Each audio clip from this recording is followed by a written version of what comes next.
Yo, I was just watching the Vault episode, today's episode that Chad just posted for review, and I realized that I completely spaced and we didn't do the bottle hair that the tribe voted on. We did it in the Saturday tribe episode, but not in the Vault episode. So we'll be doing that, don't worry, and then we'll move on to the next haircut, and it will be glorious.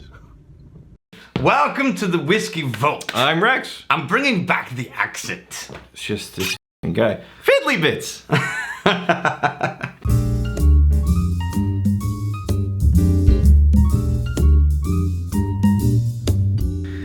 Okay, this is Jeremy Barber. Jeremy Barber! I'm making sure it's magnificent. Yeah. Jeremy Barber, you magnificent. Bastard. So, Remember when we said how long we're have they been marketers? around? Not long. They're a marketing company first and a bourbon company second. How, like, before or after our whiskey spirit? Before. Okay, Yeah. okay, fine.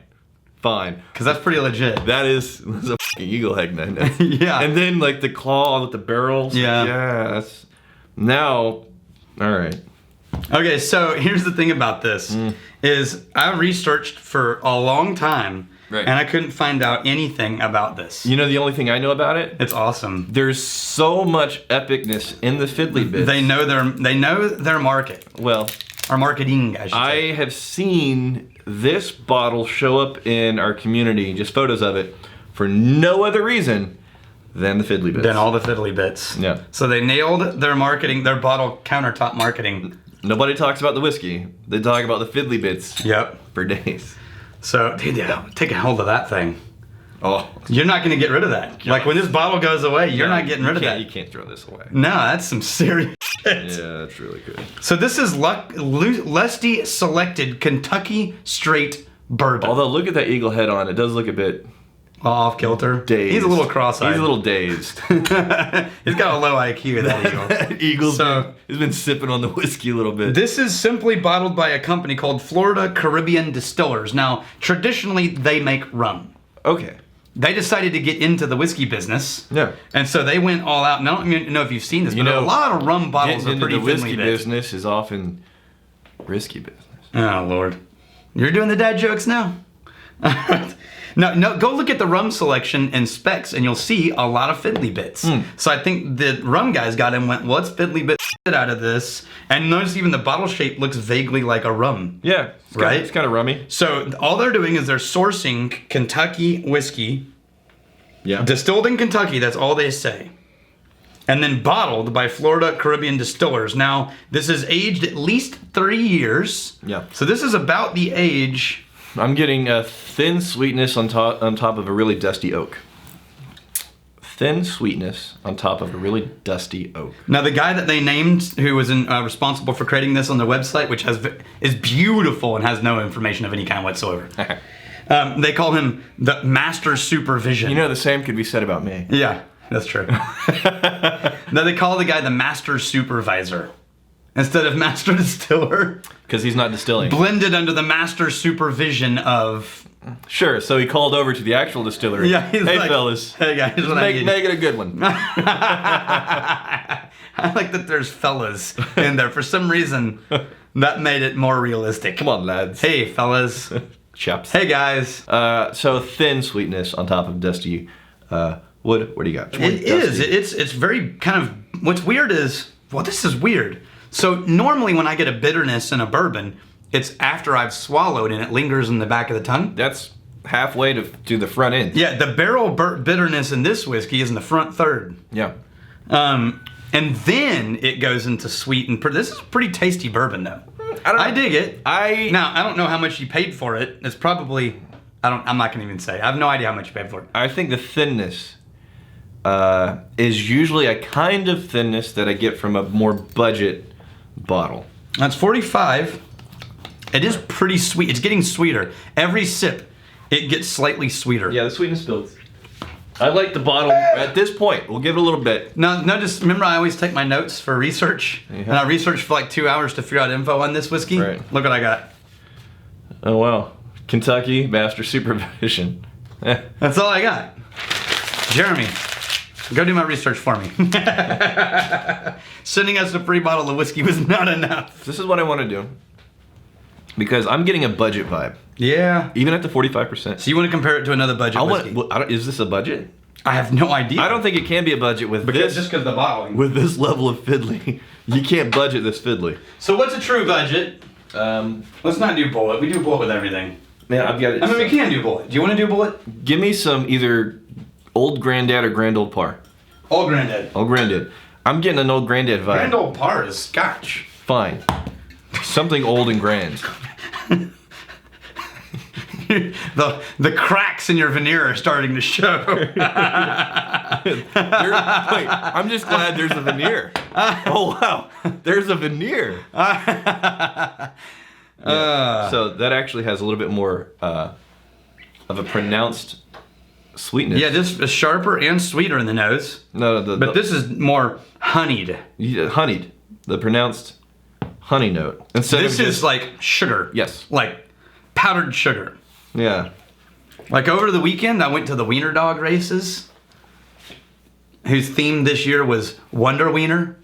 Yeah.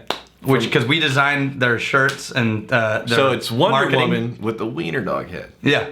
It's the Wiener Dog races, the world famous Rex's hometown.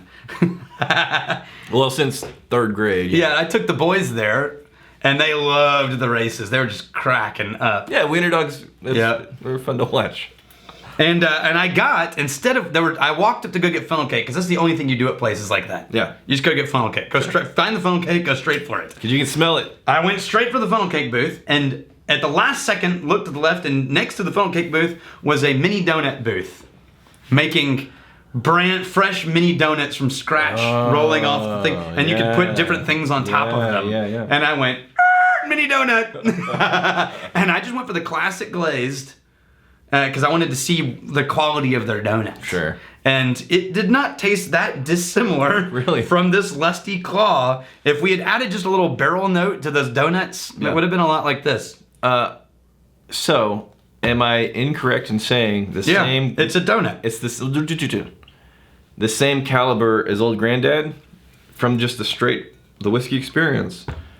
Ignore the fiddly bits. I'm saying this is on the same level as... Yeah, it's a slightly different flavor profile, but they could be poured indistinguishable from each other. Right.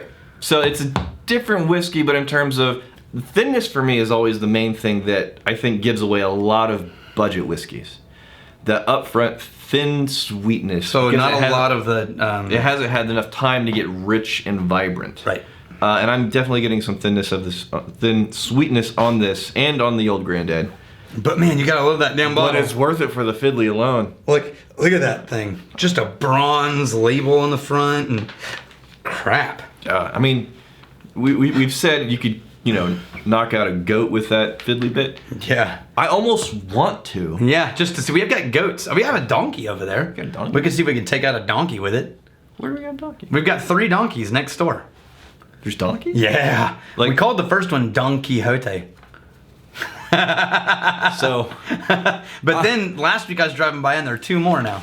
Yeah. Speaking of that atrocity of a dad joke that I let slip, I saw somebody's definition of dad fashion. It's not that dads have a specific kind of cringy fashion. And I will wholeheartedly agree with this. It's that dads get to a point where they no longer give a fuck what people think about how they look. Yeah.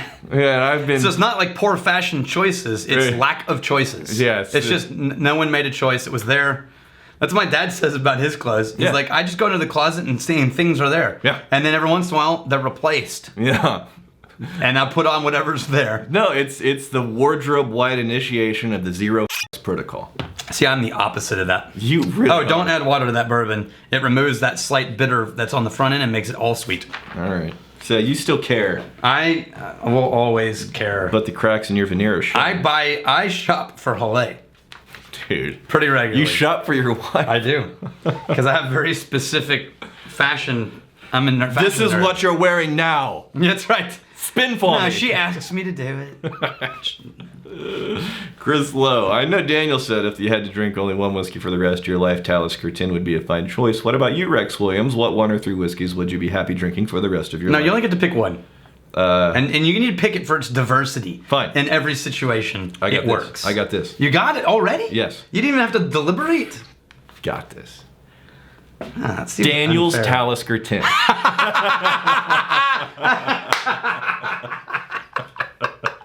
You get no whiskey. I did not see that coming at all. I was trying to rack my brain for whiskeys that I knew you liked. That was well set up. Sean Garland. Sean Garland. Is it true that a barrel can only be used to make scotch 4 times? Okay.